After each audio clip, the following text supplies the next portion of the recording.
In the Second World War, key battles were won and lost in the skies, and whether pilots were dogfighting in Spitfires or flying missions in B-17 bombers, the danger of being shot down behind enemy lines was very real. Our next story is about a day when that nearly happened, if it weren't for a man who followed an extraordinary code of honor. Reg Sharon joins us now with the story on this. Reg.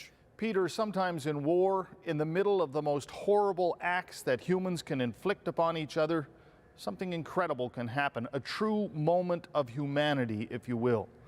This is not your typical Remembrance Day story, but it's a fascinating one just the same.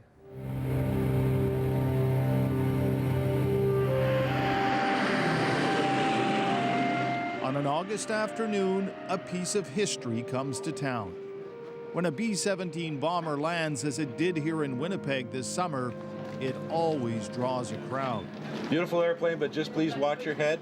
People are anxious to see the Flying Fortress that dropped more bombs on Germany than any other aircraft in World War II. To touch its guns, to remember. 2 500-pound bombs. Okay. 96-year-old Jack Motier worked arming Spitfires on the British airfields over 70 years ago. Used to watch the big planes, many shot to pieces, coming back. They come in pretty hard shape? Oh, absolutely. It's just unbelievable. You could see them flying with half the tail fin off, part of the wing missing, and shot up. This B-17 landed, crashed, and came bouncing in, hit the aircraft that was on the ground, and hit the fellow sitting on the wing, took his head off. Danger and death were never far away. Sometimes it took more than skill or even luck to get you back safely. Sometimes it took something else. This is the story of how one B-17 bomber crew made it home because of the enemy. A story with a Canadian connection.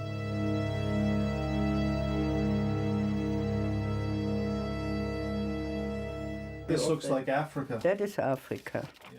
Haya Stigler's home is a monument of sorts to her late husband's flying accomplishments. I mean, Franz flying was his biggest love. Yeah. Whenever he could, he flew. It was his life, his first love. Father and mother? His father, mother, and Fanz Stigler's life ended in British Columbia, but he was born in the mountains of Bavaria.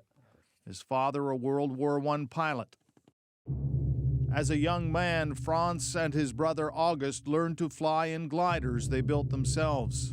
As they grew up, the Germany they knew was changing rapidly. Adolf Hitler was capturing the imagination of disenchanted Germans.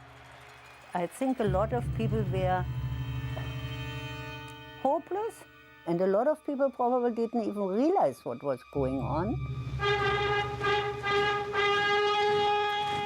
Hitler reinstituted conscription, soon started a world war, the second in a generation. Military service was not an option. Franz, however, chose to train pilots, and while his brother became a fighting ace, soon his fate would be sealed. This was right when his brother had been killed. Mm-hmm. He was allowed to go home. The death of his brother, shot down by the enemy, affected Fanz Stigler deeply. Franz never had intentions of shooting down other planes, so being a hot shot, a hero to the nation, that was never part of his goal.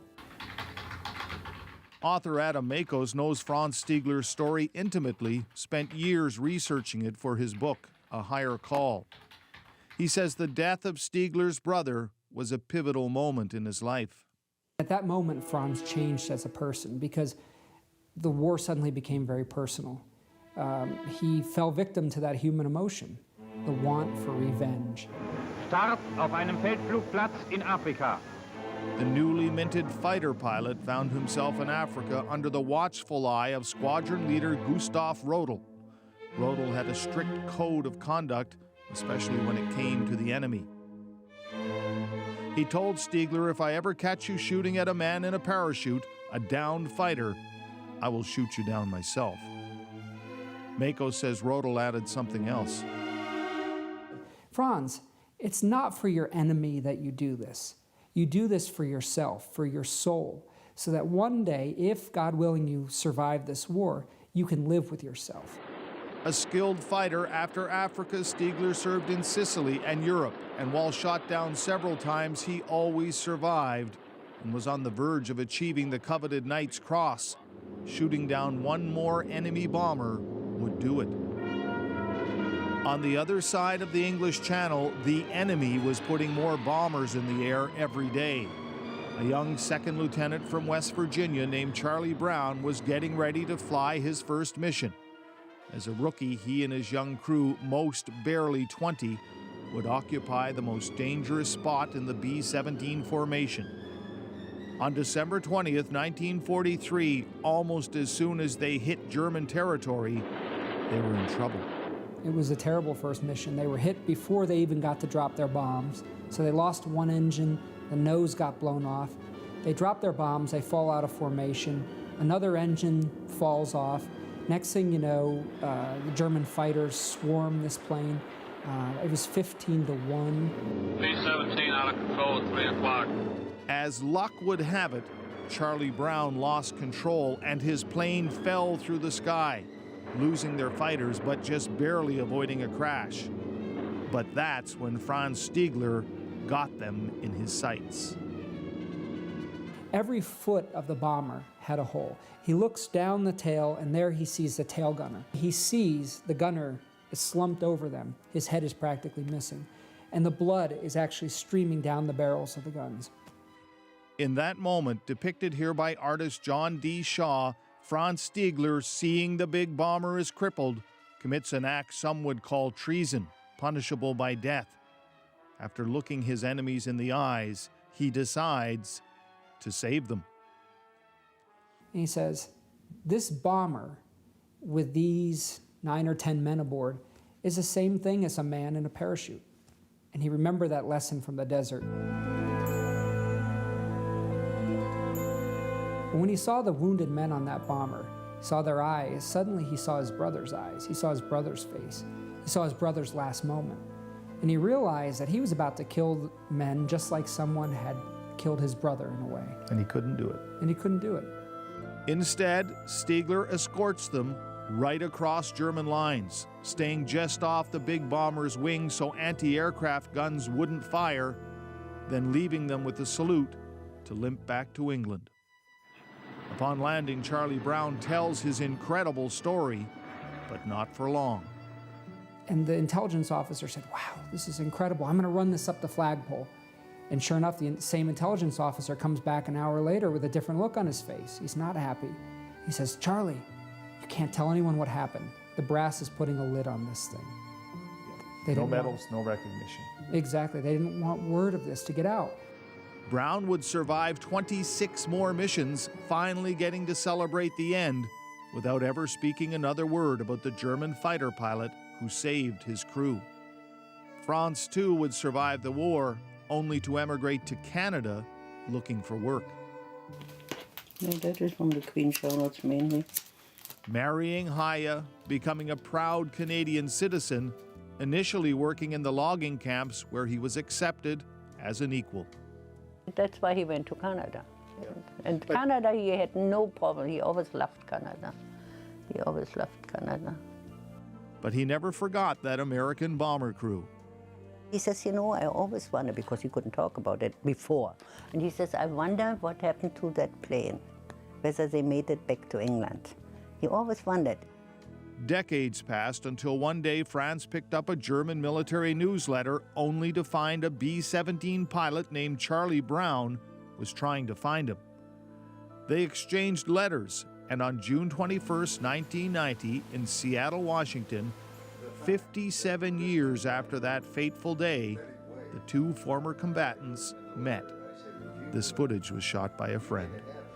I was so happy as we met that I dropped him and helped him.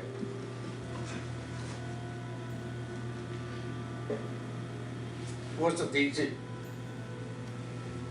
It was an emotional moment for Fanz Stigler.